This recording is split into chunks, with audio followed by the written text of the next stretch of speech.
Yo, what's up? So, um, little video. I don't have a phone holder in my truck. So here we go. Simple. It's a beautiful day. Markets are absolutely tanking. I saw a little poll. That's what made me want to make a video. I saw a little poll that like 85-90% of the people are scared that inflation is going to continue to run. And again, when there's panic in the market, there's opportunity. So here is my opinion on what's going on over the last couple months, over the next few months. All right. Again, my opinion, no financial advice, none of that. But I want you guys to stay ahead of the game. Of course, that's what it's all about. All right. So why did we all of a sudden see massive spike in inflation? All right. There's always narratives behind everything. And here's my take on it. All right. Inflation does a couple things.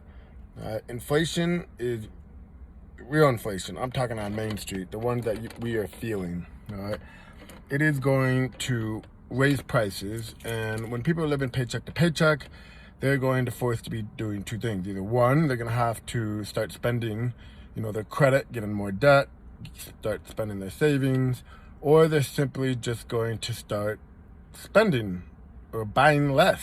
All right, so demand is going to massively decrease, and that is what we're starting to see.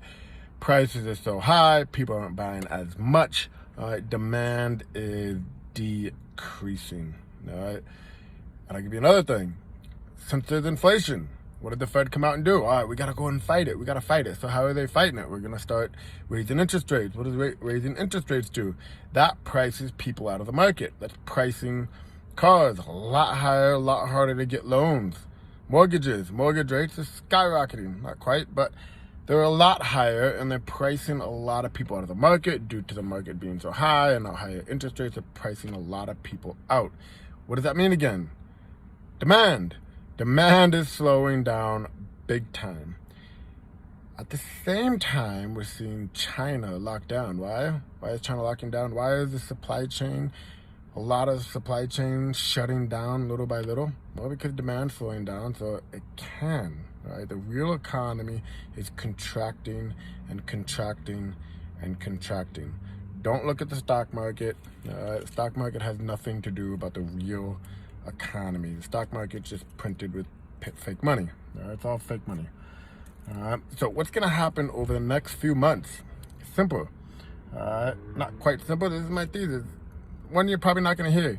Most people are going to think that inflation is going to continue to run. Inflation probably is not going to continue to run at this point. What's going to happen is demand slowing down. Prices are going to have to go down a little bit, especially in some of these assets. So they're going to say, hey, inflation's not an issue anymore. It's cooling down. It's no longer 8-9%. It's back to 3%, 4%. We're good. So instead of raising rates so much, let's start to slow down a little bit. All right, we're not going to do a 75 or 50. We're going to go, and they did a 25. Now they did a 50.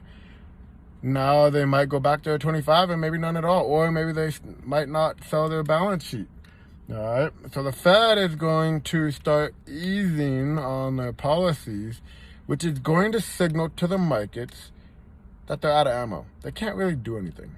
All right, we all know there's an issue, and when the Fed is going to start easing off their policy, that's going to shove everybody back into a risk-on environment.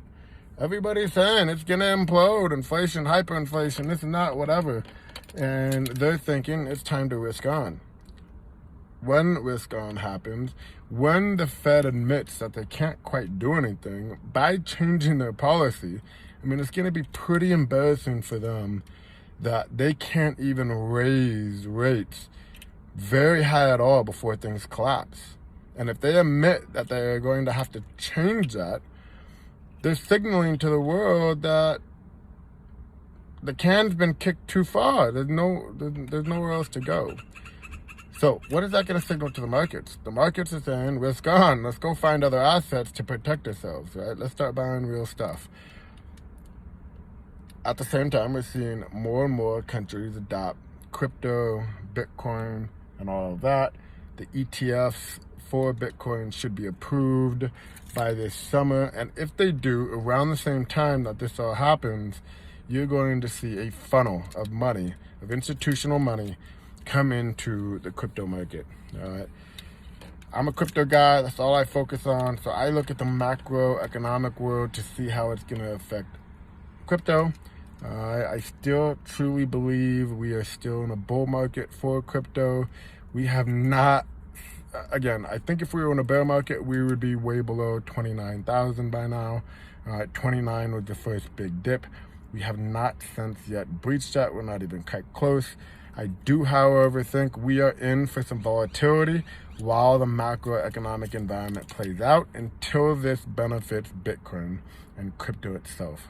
All right. We know why. We understand why crypto. The countries know why crypto. Now it's about getting all of that fake money on one system able into the other system. Because right now there is no bridge between all the fake money and crypto. And that is what's coming. All right. That's what's coming. The bridge is going to be built. And then you're going to see the flood of people want to leave the market to a new market. That's what I think that's going to happen over the next 3-4 months. Maybe a tad bit longer, maybe the end of the year. But I see it with the macroeconomics, and that's what happened. Can I absolutely be wrong? Absolutely, man. Markets can continue to go down. You know, the real markets have been so high, and right now, you know, crypto has been correlated with the real markets because there is no bridge. All of that money in one system can't funnel into the other system. So how is that new system going to go the opposite way when that money can't pour into it? It's pretty simple. All right. So anyway, long video. Love y'all. Have a beautiful day. Peace.